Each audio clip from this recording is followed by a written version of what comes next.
Peggy ini kerjanya apa? Peggy itu kerjanya bangunan, Pak. Dari sejak kapan? Dari sejak keluaran SMP terbuka di 11. Oh, dia sekolahnya SMP terbuka? Iya.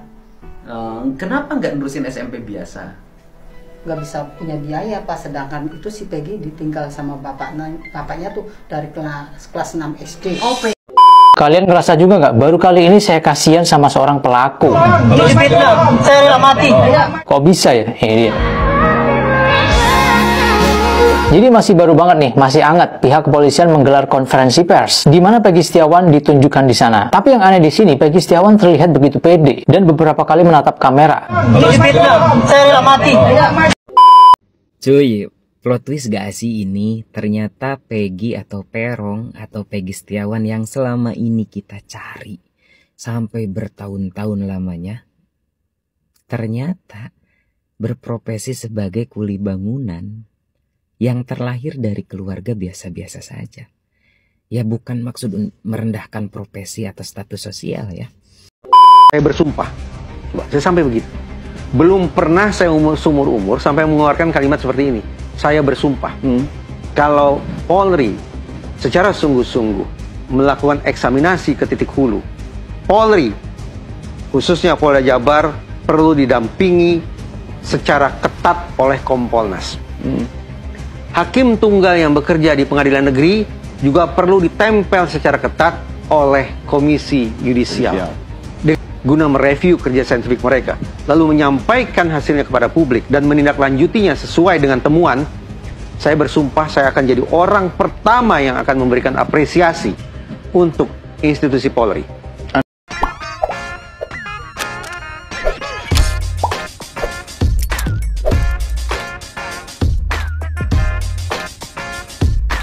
Peggy ini kerjanya apa? Peggy itu kerjanya bangunan, Pak.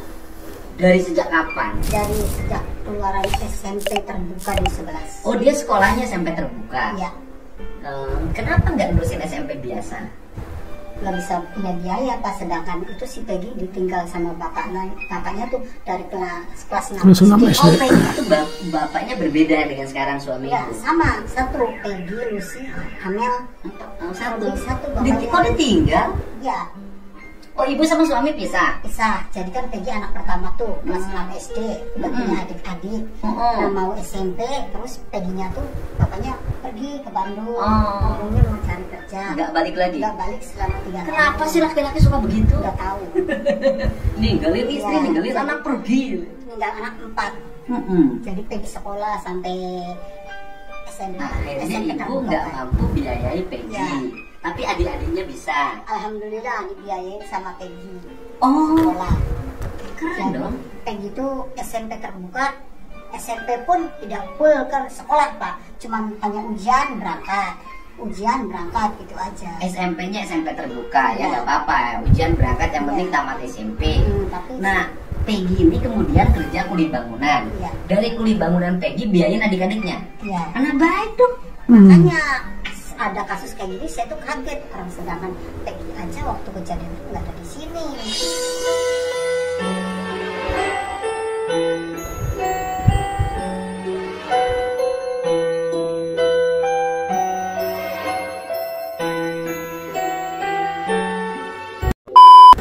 Lagi kerja di Bandung udah 3 bulan nggak Nah, dulu. Peggy kan tinggal bareng sama ibu. ya Bareng sama ibu Peggy. ya Setiap hari bareng sama ibu. ya setiap hari bareng Tiap hari ya. Iya. Tiap hari ketemu di rumah. ketemu. Perilakunya baik. Alhamdulillah baik, dia anaknya nurut, sekolahnya nggak ketinggalan. Suka balapan motor enggak? Enggak, Punya motor. punya motor sih cuman buat kendaraan kerja. Masuk geng. Enggak. Geng motor rombongan. Geng ini, geng ini, geng ini, geng bong. Enggak. Enggak. Terus jadi kuli bangunan di mana kerja kuli bangunan? Ya waktu selepas SMA bapaknya punya proyek di Bandung, jadi dibawa dia ke Bandung. Nah terus udah lama dia kalau kerjaan selesai dia pulang. Kalau dia udah apa sih namanya selesai pulang, kalau sudah pulang terus dia berangkat lagi gitu aja. Nah kemudian nih Kan peristiwanya itu terjadi 27 Agustus ya. Pada waktu 27 Agustus tuh Peggy di mana? Peggy pada waktu itu ada di Bandung lagi kerja sama bapak. Dia tidak di sini. Tidak. Benar nih Bu. Benar Pak, demi Allah saya tidak berbohong. Nanti yang jadi saksi misalnya yang menyatakan tanggal 27 Agustus Peggy ada di Bandung. Bapaknya bisa bersaksi itu. Bapaknya ada, adik saya ada, adiknya Peggy ada, keponakan saya ada, tetangga pun orang kapling ada. Orang kapling di mana? Itu di sebelah. Di sini. Ya. Kan rumahnya di sana Peggy. Peggy rumahnya sini juga. Enggak, maksudnya tuh kerjanya tadinya bareng di Bandungnya waktu kejadian itu. Jadi Peggy ini tanggal 27, 28, 29, 30 masih di Bandung. Ya. Sebelumnya sebulan itu di Bandung. Ya sebelum ada kejadian juga Peggy itu udah ada di Bandung selama 3 bulan belum Nggak pulang-pulang. Ya, selama 3 bulan itu. Untuk memastikan bahwa Peggy ada di Bandung nggak pulang-pulang, saksinya banyak. Banyak. Banyak. Banyak. Sok aja, sok sebutin. Ada suami saya. Suami. Ada adik saya. Adik. Ada adiknya Peggy yang nggak sekolah itu. Terus ada keponakan. Ada siapa namanya tuh adiknya Peggy? Robi, ada Robi. Ya, terus ada keponakan. Keponakan. Ya, terus ada yang di kapling juga. Berani diambil di atas sumpah Quran bisa? Berani. Berani. Siap ya.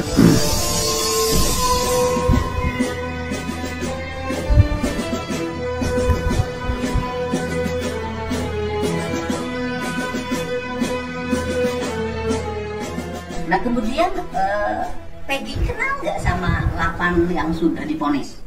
Tidak. Sekampung nggak itu? Enggak sekampung. Beda kampung? Beda. Kalau yang diponis 7 orang, mana? Alamat Orang itu? Kota Madia, Saladara. Kota. Iya. Kelurahannya? Di SMP 11 kelurahannya. Oh, nggak tahu ya, SMP 11. Iya. Yang tempat kejadian itu? Iya. Ya kan di depannya kan kejadiannya. Iya. Nah kalau Peggy? Peggy di Pongpongan Simaja, RT 2 RW 2 Kabupaten. Nggak pernah ketemu sama mereka? Saya nggak tahu. Oh nggak tahu ya? Iya. Mereka berteman, berkawan, suka ngumpul. Saya nggak tahu. Peggy pernah minum nggak? Peggy nggak minum minuman, nggak rokok, nggak kopi.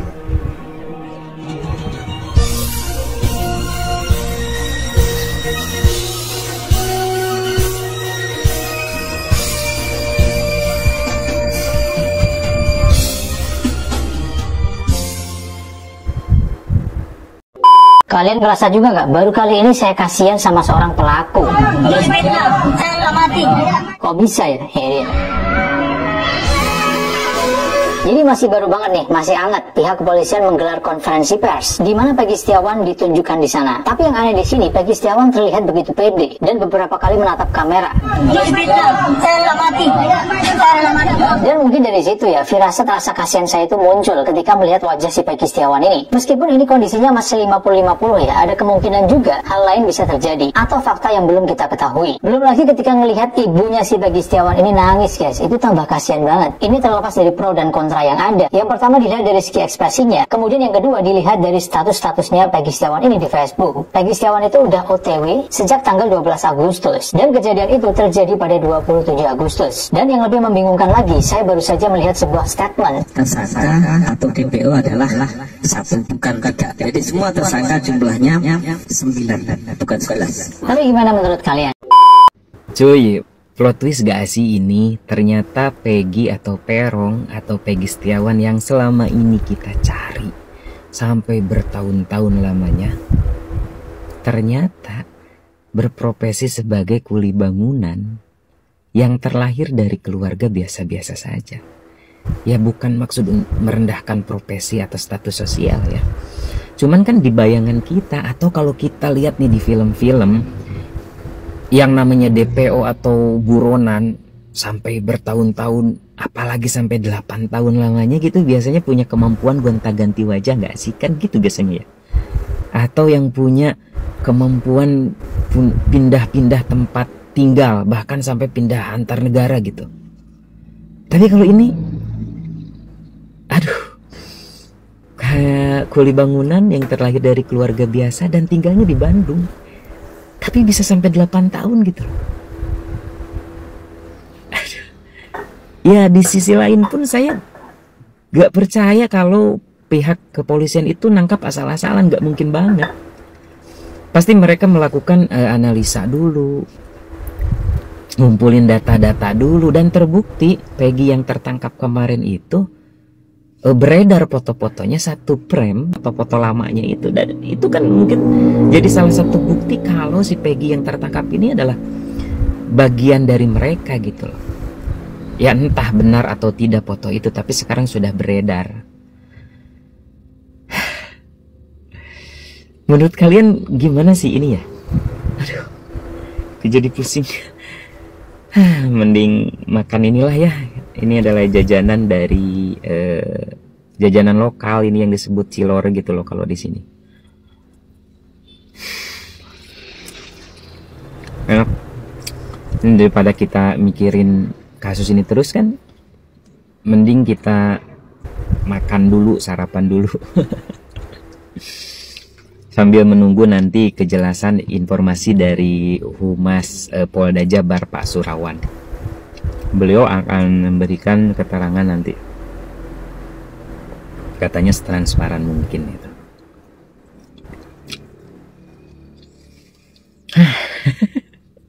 Pusing ya. Oke, saya mau lanjutin makan dulu. Dan buat Bapak polisi tetap semangat. Kita rakyat akan membantu sebisa mungkin untuk mengungkap siapa dalang di balik kasus Vina ini.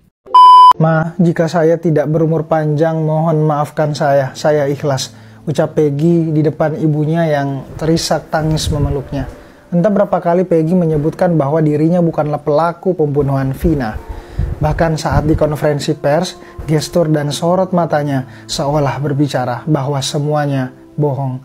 Ya, kata Polda sih gestur dan sorot mata memang bukan bukti dan sampai kapanpun akan tetap konsisten dengan fakta hukum. Meski kita tahu, Polda juga tidak konsisten karena menghapus 2 tersangka, sehingga Peggy adalah tersangka terakhir. Ternyata segampang itu ya, tinggal beli penghapus, masalah selesai. Tapi yang aneh, bagaimana dengan keterangan pelaku? Bukankah untuk menentukan berat ringannya sanksi dilihat dari posisinya sebagai pelaku utama atau hanya turut serta? Jika kuantitas pelaku bertambah atau berkurang, seharusnya berpengaruh pada sanksi yang dijatuhkan. Sementara kini, pelakunya sudah terlanjur dipidana dan Pak Polisi menyulap rangkaian kronologi dari 3 orang DPO menjadi 1. Bagaimana menjelaskan itu? Entahlah, sepertinya hanya Tuhan yang tahu. Mari kita kawal bagaimana pembuktian Peggy di pengadilan, apakah berakhir dengan pidana atau mengabulkan pra-peradilan. Tapi kebenaran hanya ada 1. Share dan kawal kasus ini, debat tetap pakai adab. Sidang pengadilan. Tentu Anda sudah dilihat oleh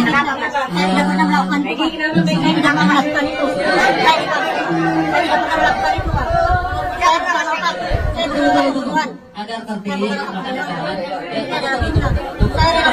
tunggu sabar. Silakan. Saya tidak pernah melakukan hubungan itu. Ini fitnah. Saya rela mati. Tidak ada rekan-rekan, tolong tertib. Nanti kita sama-sama mendengar. Buat Bang Peggy, lo keren ya, lo keren banget sumpah Bang. Gue nangis setiap ngeliat berita lo Bang. Lo keren, asli keren. Lo jadi panutan gue asli. Emang dunia tuh kejam buat orang miskin Bang. Semangat.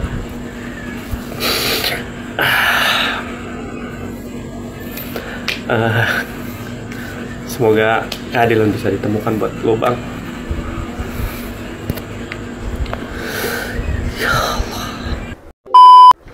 Guys, ibunya Peggy Setiawan guys memberikan kutukan terhadap aparat yang sudah menahan anaknya guys. Kutukannya ini sungguh mengerikan guys. Dia mengatakan guys sampai 7 turunan guys. Kalian pengen tahu kan isinya? Nih seperti ini ya guys. Jika anakku Peggy bersalah, aku ikhlas hukum anakku yang setimpal. Namun jika anakku tidak bersalah tapi dia tetap dihukum dan hanya dijadikan tumbal, maka aku bersumpah di hadapan kitab suci ini dan air mata ini, aparat yang menangkap dan menahan anak saya akan kukutuk hingga 7 turunan, menderita sehina-hinanya selama hidup di dunia. karena kami sudah terzolimi guys. Gimana guys? Apa jadinya kalau seorang ibu sudah mengutuk seperti ini? Coba kalian komen ya guys. Di kasus Vina ini yang lagi heboh ini, sebagai kuli bangunan saya ngerasa agak kasihan gitu sama teman-teman kuli bangunan yang harus beradu argumen dengan orang-orang yang biasa berdebat, biasa tampil di depan TV. Contohnya Ibnu itu tuh, saya kasihan sama Ibnu gitu. Dia tuh kayak kebingungan menyampaikan apa yang ada di pikirannya. Ini pesan buat Ibnu nih, saya sebagai kuli bangunan yang juga stand up komedian nih, saya berpesan buat Ibnu ya.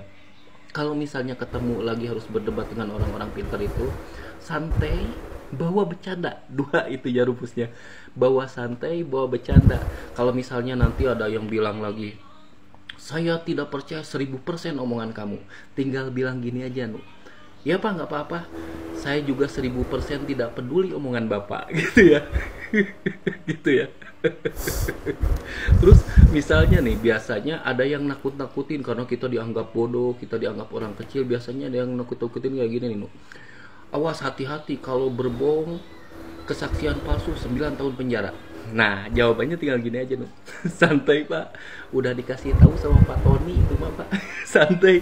Yang belum tahu itu pasal kalau ada orang tidak bersalah di penjara, itu saya nggak tahu tuh Pak hukumannya apa. Bilang gitu ya, Nu. Oke, tolong teman-teman sampaikan sama Ibnu. Kenapa Peggy mengakui dirinya sebagai Robi di Bandung di tempat kerjanya? Ternyata itu dilakukan agar ibu tirinya ataupun istri muda bapaknya menerima dia dan dia bisa bekerja di sana demi menafkahi adik-adiknya di Cirebon. Tindakan Peggy ini pula lah yang menyentuh bapaknya. Kok anak ini baik banget ya, dia rela melakukan itu demi bisa menafkahi adik-adiknya di Cirebon. Dan ini juga lah yang membuat bapaknya Peggy kepada anak-anaknya di Cirebon menjadi baik kembali hubungannya. Ternyata kalau memang Peggy ini salah tangkap ya, ini benar-benar menyedihkan ya. Ternyata Peggy ini orang baik yang memperjuangkan keluarganya. Dan sekarang Peggy diberikan ujian yang begitu sangat menyakitkan. Tapi suatu saat nanti ke depan Tuhan akan segera mengangkat derajatmu setinggi-tingginya. Saya yakin seyakin-yakinnya bahwa kutukan ibu kandung dari Peggy Setiawan akan terjadi. Langit akan segera menurunkan azab untuk para oknum yang mengkriminalisasi Peggy Setiawan. Salam akal sehat, merdeka. Apakah ibu tahu bahwa selama ini anak ibu tuh lari nggak pernah datang lebaran, sengaja sembunyi sampai disita motor dan lain sebagainya? Jangan ibu membuat opini publik seolah-olah ini tiba-tiba polisi asal menangkap salah nama Peggy jadi Egy gitu. Nah, karena nanti salah-salah ibu bisa jadi tersangka gitu, termasuk pengacaranya. Nah, jadi menurut saya terbuka saja. Kalau memang polisinya memang tapi jangan diintimidasi Bung Farhat. Ya, jangan intimidasi. Karena ini berani ngomong dia. Jadi sebenarnya kita nggak ada masalah, nggak ditemukan anak ibu juga selama 12 tahun atau 15 tahun. Anak ibu adalah bagian dari DPO yang dihukum. Jadi Bang Farhat ini bukan bertanya, ini kan memberikan nasihat hukum. Tidak apa-apa. Cuma Bang Farhat harus ingat, pertama, bagaimana kalau hal ini terjadi dengan di keluarga Bang Farhat. Kedua, Bang Farhat ingat, ini masih proses hukum, ya. Kalau masih proses hukum, ya, di hukum kita ini kan menganut asas praduga tak bersalah. Tidak bisa dikatakan bersalah sebelum adanya putusan pengadilan. Oleh karenanya, keluarga misalnya melakukan pembelaan seperti ini karena meyakini Peggy Setiawan itu bukan Peggy alias Terong. Jadi, bukan kemudian, ibu tahu nggak ini sudah DPO, sudah 8 tahun nggak balik apa? Pertanyaan saya, yang DPO itu adalah Peggy alias Terong, itu Peggy Setiawan atau bukan? Coba Anda jawab. Makanya ini mau dibuktikan di persidangan. Yang dikejar polisi adalah Peggy anak ibu itu. Peggy alias Terong, bukan Peggy Setiawan. Ya nggak ada masalah, nanti kan Anda yang membuktikan ketika di pengadilan ini bukan orang ya. Nanti polisi bisa meng-SP3. Tapi kalau masalah nama mungkin keterangannya. Saya tunggu kalimat-kalimat itu dulu, saya dijawab. Ya nggak masalah. Memang enak berkasnya diberikan ke Jati. Barang buktinya ada yang kurang tuh Pak Polda Jabar ya. Kemarin kan baru ijazah tuh, KTP, KK. sama foto kondangan Peggy Setiawan ya kan. Ada yang belum disita tuh buku nikahnya Peggy itu. Lagian gue heran nih ya, ini kasus pembunuhan apa penipuan sih? Ya kan? Kok yang disita tuh kok berkas-berkas kayak gitu? Kalau merujuk dengan ijazah sama foto, ya tuh Peggy Cianjur lebih mencurigakan. Satu, dia beneran anggota geng motor. Yang kedua, badannya tatoan. Ketiga nih, kalau ngomong ini kayak orang pakai obat, ya tergantungan obat-obat haram kayaknya kalau lagi ngomong tuh. 4 nih, dia bilang nggak bisa nebus ijazah, tapi di cincinnya pakai blue sapphire Sri Lanka 13 karat dari Sri Lanka. Kalungnya pakai kalung emas itu, ya kan? Stylenya memperlihatkan dia orang kaya dan berduit, tapi ngakunya cuma tukang ojek kerjaannya. Karena ijazahnya belum ditebus. Berarti dia bilang, berarti saya nih nggak punya duit buat nebus ijazah. Tapi dia pakai blue sapphire Sri Lanka. Tolong dong teliti, Pak Polisi. Anda ini diberi anggaran dari APBN negara. APBN sumbernya dari pajak. Pajak sumbernya dari keringat rakyat. Tahu diri apa jadi manusia? Punya rasa malu sedikit aja. Ya kan? Penegak hukum mukanya kok kayak tembok. Kalau di Jepang ini ada namanya budaya malu. Di Jepang nih ada budaya malu. Lebih baik mati daripada malu. Berkaitan dengan budaya hara kiri. Menusuk perut sendiri karena untuk menjaga nama baik dan harga diri. Saya bersumpah, saya sampai begitu. Belum pernah saya seumur umur sampai mengeluarkan kalimat seperti ini. Saya bersumpah, kalau Polri secara sungguh-sungguh melakukan eksaminasi ke titik hulu, Polri, khususnya Polda Jabar, perlu didampingi secara ketat oleh Kompolnas. Hakim tunggal yang bekerja di pengadilan negeri juga perlu ditempel secara ketat oleh Komisi Yudisial guna mereview kerja saintifik mereka, lalu menyampaikan hasilnya kepada publik dan menindaklanjutinya sesuai dengan temuan. Saya bersumpah saya akan jadi orang pertama yang akan memberikan apresiasi untuk institusi Polri. Saja sampai bersumpah. Namun sampai hari ini saya belum bisa menepati sumpah saya itu. Ya, karena belum terrealisasi apa yang menjadi ekspektasi saya. Justru sebaliknya. Jangan-jangan Anda berani bersumpah karena Anda yakin tidak akan pernah terrealisasi. Oh tidak, karena justru saya sebetulnya yakin bahwa pertama, Polri sendiri yang mengklaim bahwa di dalam organisasi mereka itu sangat banyak personil Polri yang baik, yang profesional, yang bertanggung jawab dan seterusnya. Ya, yang jelek itu oknum. Oknum, sehingga tidak ada persoalan, tidak ada kesulitan semestinya untuk meminta pertanggungjawaban para oknum. Satu, karena jumlah mereka sangat kecil. Kalau kita asumsikan mereka jumlahnya kecil. Yang kedua, Polri juga yang berulang kali meyakinkan masyarakat bahwa kami mengungkap kasus dengan pendekatan saintifik. Itu kata Polri sendiri. Nah, silakan review berarti. Konsekuen saja, lakukan review untuk menakar, saya ulangi sekian kali ini, takar ulang, review kerja saintifik mereka dalam kasus Cirebon. Iya.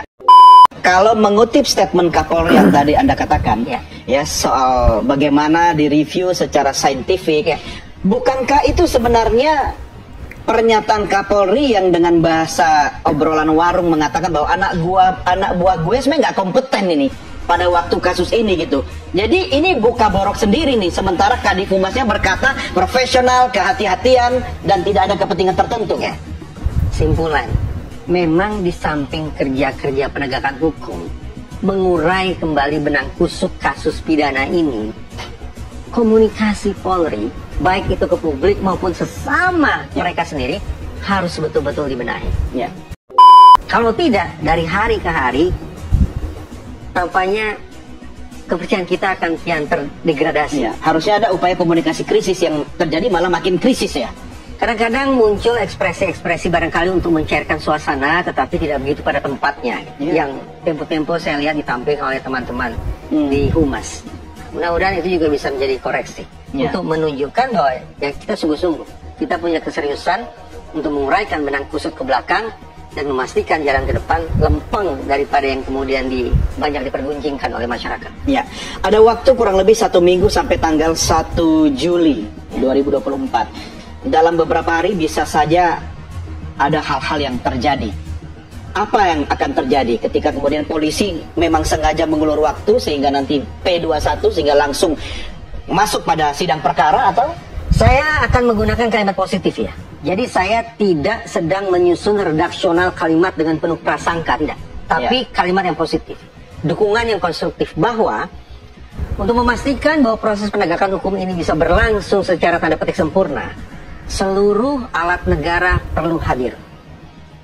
Polri, khususnya Polda Jabar, perlu didampingi secara ketat oleh Kompolnas.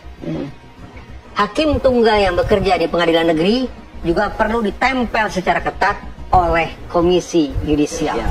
Dengan kehadiran komisi-komisi semacam itu, mudah-mudahan seluruh lembaga penegakan hukum ini akan bisa bekerja secara prosedural, proporsional, dan profesional. Plus, ini perkataan Kapolri yang luar biasa, memenuhi rasa keadilan. Saya harus mengakhiri diskusi kita dengan satu pertanyaan yang tidak boleh dijawab dengan jawaban diplomatis. Masihkah polisi bisa dipercaya sekarang ini? Persoalannya kepercayaan terhadap institusi kepolisian itu tidak hitam atau putih. Lagi-lagi, kita mau percaya pada aspek yang mana? Kalau terkait dengan misalnya, apakah saya bahagia dengan kualitas layanan teman-teman di Korlantas terkait dengan pengamanan, penertiban, kelancaran lalu lintas? Cukup puas. Tetapi kalau terkait dengan kerja penegakan hukum, harus saya katakan ada tugas besar yang harus bisa dicapai oleh Polri. Luar biasa loh.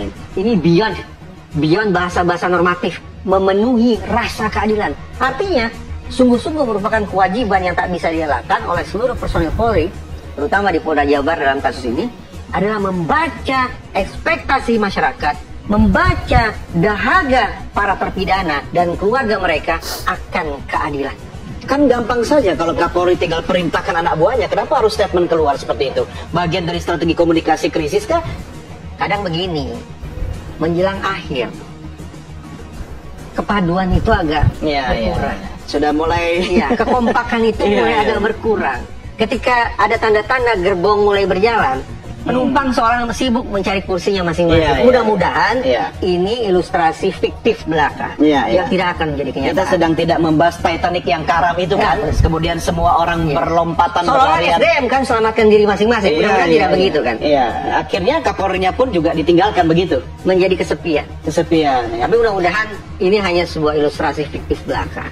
Imajinasi yang tidak akan pernah menjadi kenyataan. Saya curiga kita, termasuk masyarakat, dibiarkan memiliki nalar dan ilustrasi fiktif itu sampai batas waktu kita marahnya hilang, capek, kemudian akhirnya jadi apatis begitu. Berdasarkan riset, kalau apatisme masyarakat terhadap institusi kepolisian tak lagi terbendung, akan ada dua manifestasi. Pertama, masyarakat akan enggan bekerja sama dengan institusi kepolisian dalam kerja-kerja pengamanan masyarakat. Skamling tidak tertarik, melapor tidak tertarik, telepon 112 tidak tertarik, dan seterusnya. Dan yang kedua, animo untuk menjadi personel polisi pun akan anjlok. Nah, kita berhitung dengan waktu. Mudah-mudahan di sisa-sisa waktu terkait dengan pra-peradilan, apatisme itu tidak akan bergelombang semakin lama semakin besar. Peradilan ini ternyata gugur dan di P21 kita patut juga semakin jauh. Nah, ini ada pernyataan dari tim pengacara soal P21 menggugurkan pra-peradilan lagi yang mana bila dilimpahkan ke pengadilan tingkat pertama pokok perkaranya jalan. Saya rasa bahwa saya ingin menyampaikan mungkin paling lambat hari Kamis jaksa sudah mengembalikan berkasnya kepada penyidik. Ada dua hal yang menjadi alasan. Satu, kasus ini sudah tidak terang. Yang kedua, sudah tidak sesuai. Dan kalau memang sudah tidak sesuai dengan BAP sebelumnya, ingin dicatat sesuai dengan 143 hukum acara pidana ditambah dengan HIR 83 tadi yang saya setiap saat edukasi rakyat Indonesia, jaksa pasti kembalikan. Tidak mungkin jaksa mau memaksakan dilimpahkan ke pengadilan dan kami memohon statusnya itu lebih jelas. Yang memberatkan dalam kasus Wina Cirebon itu bukanlah mengungkap dan menemukan siapa pelaku sebenarnya dari pembunuhan Vina dan Egi. Yang memberatkan itu adalah nanti itu saya sebutkan di akhir video ya. Tapi di sini untuk Bapak Kapolda dan Kapolri ya, kalau memang misalkan foto Peggy Setiawan yang status sekarang menjadi tersangka yang berprofesi sebagai kuli bangunan, kalau memang foto dia sangat kontenan bisa dijadikan bukti untuk dia menjadi tersangka, lantas bagaimana? Pertanyaan saya, lantas bagaimana dengan foto Peggy Setiawan yang berstatus anaknya Cecep itu berada pada anggota geng motor non-reker? Jadi di sini pertanyaan saya, yang fotonya pada saat kondangan bisa dijadikan bukti untuk menjadi tersangka, sedangkan foto seorang Peggy Setiawan yang anaknya Cecep berada dalam gabungan yang motor non-reker itu tidak bisa dijadikan bukti. Cuma bukan itu aja, dimana masyarakat juga mengetahui dia adalah salah satu anggota geng motor tersebut. Kenapa tidak ada penyelidikan sama sekali untuk dia? Kenapa masih bersikukuh untuk menjadikan Peggy Setiawan yang berprofesi sebagai kuli bangunan? Apa masih cukup? Apa masih kurang cukup? Terus ini ya, dalam kasus Vina Cirebon ini saya pernah mengatakan sebelum jauh Bapak Hotman Paris mengatakan, sebelum jauh Bapak Firdaus dan Bapak Tony yang menjadi kuasa hukumnya Peggy mengatakan bahwa yang bisa menyelesaikan kasus ini adalah Bapak Joko Widodo. Sebelum mereka mengatakan itu, saya sudah mengatakan lebih dahulu di konten saya. Yang bisa menyelesaikan kasus ini adalah Bapak Joko Widodo, di mana Bapak Joko Widodo ini memberikan ketegasan kepada kepolisian. Bukan hanya menghimbau, kalau menghimbau itu cuma hanya didengar, tapi memberikan perhatian. Ya. Terus untuk masalah investigasi Kang Deddy, kalau menurut saya di sini tidak mengkritik, justru saya mendukung Kang Deddy. Kang Deddy ini adalah salah satu tim investigasi di mana dia ini sana ke sini untuk mengungkap siapa pelaku sebenarnya. Nah, terakhir Kang Deddy lakukan ini adalah di mana Kang Deddy mendapatkan sidik jari Peggy Setiawan yang berstatus anaknya Kang Cecep. Di sini saya mau bertanya, apa kesimpulannya dari sidik jari Peggy Setiawan yang ada di Cianjur? Kalau memang misalkan sidik jari ini bisa dijadikan bukti, ya bisa dijadikan bukti bahwa Peggy Setiawan yang berada di Cianjur itu adalah benar-benar anggota geng motor mereka, menurut saya polisi juga harus cepat bertindak. Dan dari situ juga, kalau dari situ juga, dari sidik jari juga bisa membantu pembebasan untuk Peggy Setiawan yang berprofesi sebagai kuli bangunan. Jadi saya mohon untuk Kang Deddy segera mengklarifikasi dan mengumumkan apa yang didapat dari sidik jari Peggy Setiawan yang berada di Cianjur. Sampai detik ini saya belum tahu hasilnya dari sidik jari tersebut.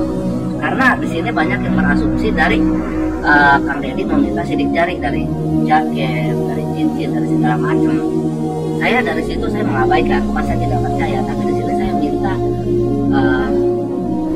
penyampaian Kang Deddy langsung tentang sidik jari yang didapatkan dari Peggy Setiawan.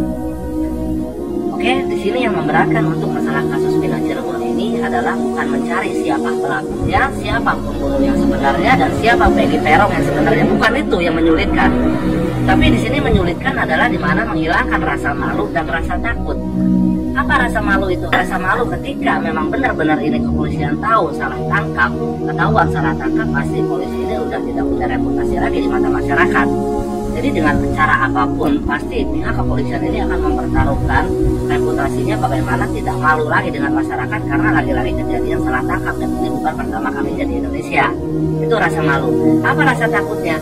Rasa takut mereka ini adalah kehilangan jabatan tahta dan harta, di mana mereka ketika memang sudah ketahuan dalam bermain kasus ini, pasti kan banyak pemerintah dan banyak masyarakat yang menuntut keadilan, ya kan, pastinya mereka akan takut kehilangan jabatan pastinya. Nah itu yang saya katakan. Jadi dalam kasus Vina ini yang sulit bukan mengungkap dan menemukan siapa pelaku sebenarnya, tapi di sini yang sulit adalah bagaimana dia bisa menahan malu dan rasa takut. Itu kalau mereka memang sudah siap malu dan rasa takut, saya pikir juga akan sulit seperti sekarang. Karena semenjak Pak Jokowi memberikan himbauan sampai saat detik ini tidak ada perkembangan, masih jalan di tempat, tetap berjalan tapi jalan di tempat. Oke, itu aja yang saya sampaikan sore ini. Mudah-mudahan bermanfaat. Kang Deddy, mohon maaf, mohon izin. tolong segera klarifikasi mengenai sidik jari Peggy Setiawan yang berada di Cianjur. Terima kasih. Assalamualaikum warahmatullahi wabarakatuh. Ibtu Rudiana selama ini merekayasa kasus ini Cirebon. Dan dari Tega DPO itu menyebutkan banyak nama besar dari orang tuanya ya, baik pejabat negara maupun keluarga Polri kan gitu. Tetapi setelah saya melakukan penelusuran dari tempat ke tempat, nah itu makin meredup menurut saya gitu loh. Disebut makin meredup bukan kasusnya menjadi hilang, tapi seluruh arah tuduhan itu semakin saya meragukan karena ruangnya semakin tertutup ke arah itu menurut saya. Wow, saya salut sekali dengan Kang Deddy Mulyadi ini ya. Dia bukan dari keluarga Eki, bukan juga dari keluarga Vina, dia orang luar ya. Tapi dia mau ya mengeluarkan biaya sendiri untuk melakukan penelusuran, ngubek-ngubek, muter-muter Cirebon, nanya saksi-saksi, menemukan bukti-bukti baru ya untuk untuk Vina dan Eki mendapatkan keadilan. Luar biasa Kang Deddy Mulyadi ini. Karena tidak secara langsung pun polisi terbantu. Ya kan harusnya polisi terbantu karena penelusuran yang dibuat oleh Kang Deddy Mulyadi ini. Saya sangat setuju juga lah ya dengan Kang Deddy Mulyadi bahwa dia mengatakan ini tidak ada backingan sebenarnya. Yang selama ini diisukan opini-opini liar ya kan, dibilang ada backingan anak pejabat lah, anak polisi lah, anak siapalah. Mau anak siapapun, kalau kasus sudah seviral ini nggak mungkin lagi ditutup-tutupin. Lah, kita bandingkanlah dengan perkara Sambo ya. Emang kalaupun dia anak, contohnya ya, yang ditutup-tutup ini ternyata anak mantan wakil bupati pelakunya atau anak bupati, emang lebih kuat dari Sambo. Sambo aja masuk, ya kan? Nah, jadi malah menurut saya ya kita menduga kuat ya. Kita menduga kuat ini ada rekayasa dari Ibtu Rudiana yang pertama kali menangkap. Karena sekarang kita lihat Ibtu Rudiana juga sudah diperiksa oleh Irwasum dan Propam Mabes Polri. Ditambah lagi ya keterangan si Liga Akbar ya, saksi yang dulu dihadirkan di persidangan sekarang mencabut BAP, bahkan dia bilang dulu tahun 2016 dia bikin BAP itu diarahkan oleh Ibtu Rudiana. Jadi ini semua semakin mengerucut bahwa memang tidak adanya backingan, sepakat seperti kata Kang Deddy ya. Menurut kalian gimana kawan-kawan? Apakah ini adalah semua rekayasa dari Ibtu Rudiana? Tulis di kolom komentar. Ada sekelompok pengguna, pengedar, dan bandar narkoboy. Akhir-akhir ini transaksi mereka selalu bocor ke tangan polisi. Dan pasar terbesar mereka di masa itu adalah geng motor.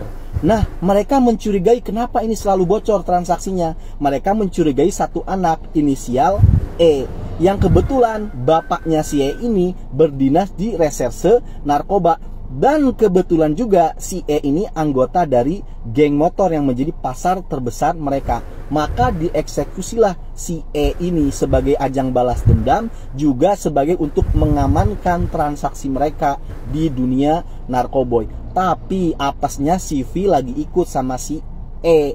Sebenarnya target utamanya ya si E, si V itu hanya korban.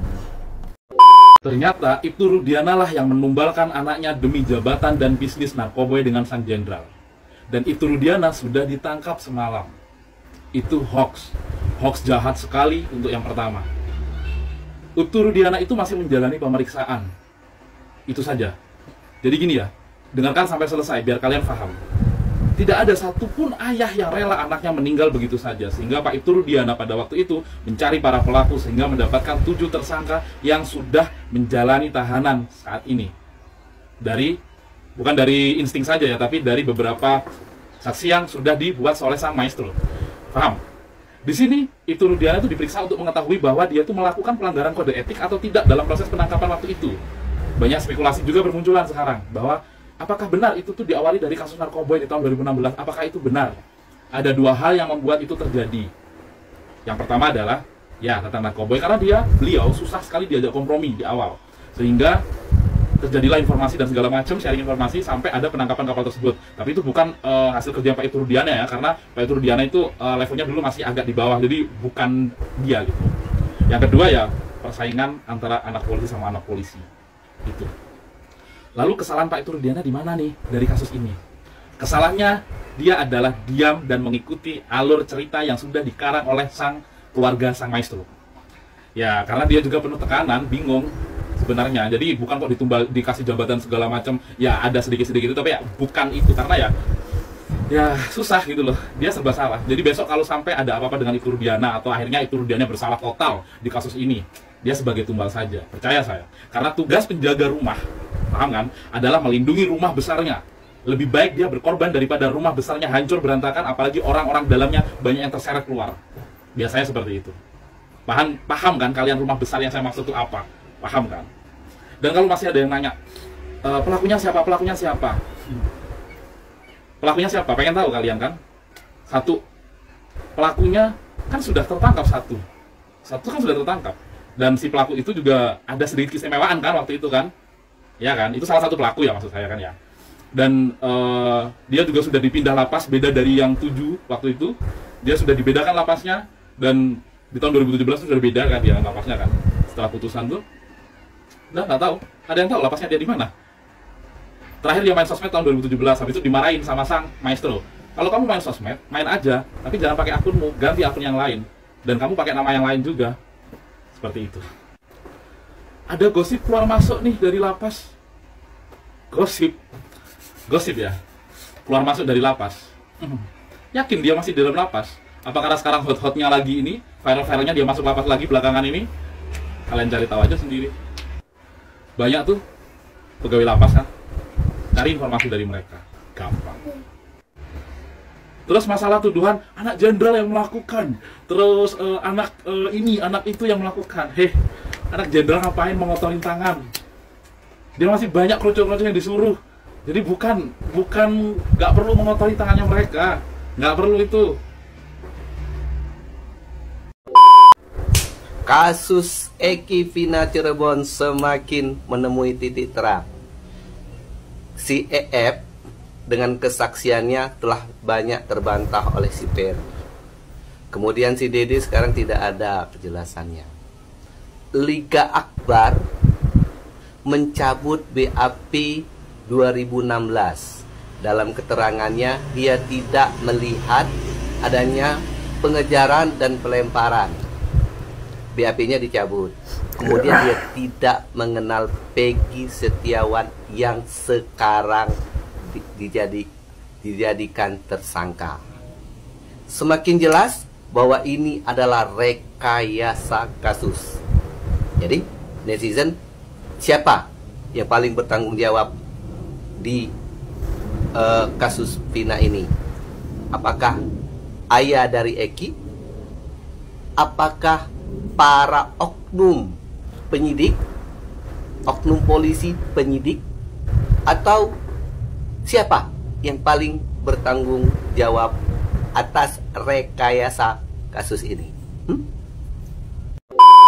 Penonton film horor Vina sebelum 7 hari sekarang sudah tembus 3,5 juta penonton. Itu artinya sudah mengantongi omset ataupun laba kotor senilai 140 miliar rupiah dengan acuan harga tiket Rp40.000 dikalikan dengan jumlah penonton 3,5 juta. Kemudian keuntungan bagi rumah produksi yaitu Rp18.000 per tiket. Artinya Rp18.000 dikalikan 3,5 juta penonton mendapatkan laba keuntungan kotor yaitu 60 miliar rupiah. Dikurangi biaya produksi sekitar 5 miliar rupiah. Itu artinya mendapatkan keuntungan kotor sekitar 55 miliar rupiah. Dan keluarga Vina dapat berapa? Kalau kita ikuti acuan royalti musik dapat 2%. Artinya keluarga Vina dapat dari laba kotor yaitu senilai 5,8 miliar rupiah. Bahwasanya saksi T, ya, saksi T didatangi oleh keluarga terdakwa, terpidana, keluarga terpidana, dan keluarga terpidana ini atas nama dari keluarga E, ya, mencoba untuk memberikan uang kepada saksi D untuk mengubah keterangannya, ya, agar sesuai dengan apa yang mereka minta. Terus yang kedua, saksi T ini juga, ya, didatangi oleh oknum pengacara. Oknum pengacara ini mendatangi saksi T dan meminta agar keterangannya. Gini bro, ya ada kabar baru dari yang namanya Kejaksaan Jawa Barat, ya, bahwa polisi, ada 2 polisi menyerahkan berkas untuk mengadili namanya Peggy Setiawan, kuli bangunan yang ada di Jeruji sekarang, ya. Tapi karena laporan itu berkasnya kurang lengkap, maka ditolak, ya, ditolak. Semoga ini berhasil. Peggy Setiawan, kuli bangunan bisa bebas.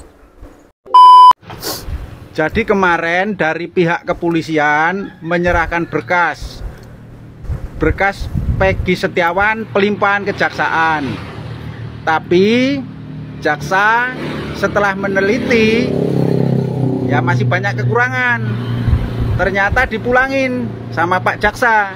Ya kalau menurut saya betul Pak Jaksa itu harus dipulangin. Karena begini Pak Jaksa, kalau menurut saya Peggy itu nggak bersalah, Peggy itu tidak bersalah, udah dipulangin aja Pak Jaksa.